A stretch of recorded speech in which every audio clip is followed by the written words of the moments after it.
Hey there, and welcome to this new video. So, going back to what we discussed in the previous one, we basically went through ICP and identified two potential target decision makers that we could run our campaign through. Now, the next step to this is basically finding unique value propositions. What essentially means in short terms is what makes your product different, what is the value related to that product. So it's not much about features, it's not too much about in general what your product does and all that stuff, but it's mostly related to identifying that specific person and what are those person's problems and how your product can fix those problems.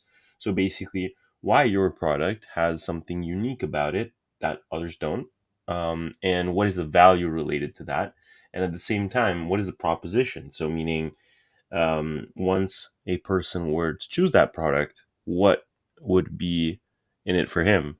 Meaning, well, how would his life change or how would his business change?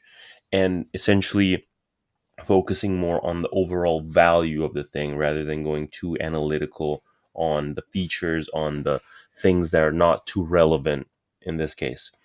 And once you figure out the UVPs, there is always more than one. You will find multiple, and that's the best way for you, first of all, to have a clear path to A B testing, because you shouldn't test with words or with just like random words being changed in your copy. We'll cover that together. But you should always test with the idea of saying something different in terms of value in your messaging. I like to think about this as if I were to do an ad where I'm selling, let's say, a like an accessory for dogs, okay? And basically my A/B test is across different dog breeds. So I have like a golden retriever, I have a bulldog, and so on and so on.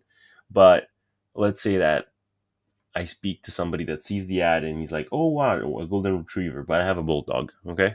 And then 2 days come by, and then he sees the other ad with the bulldog, and then he converts. So I like to think about in that like simplistic manner, where basically, um, not every person is attracted to that necessary UVP, but it is in your interest to find the UVP that brings the most results, the most conversions, the thing that really resonates with the market. And the only way to do that is basically testing different ones.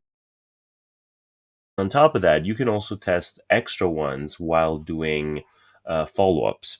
So, usually, the best follow up strategy is that instead of following up with, like, hey, quick nudge, or just following up here, I don't know if you read my message, you should instead try following up with another value proposition, because probably the first one didn't work out.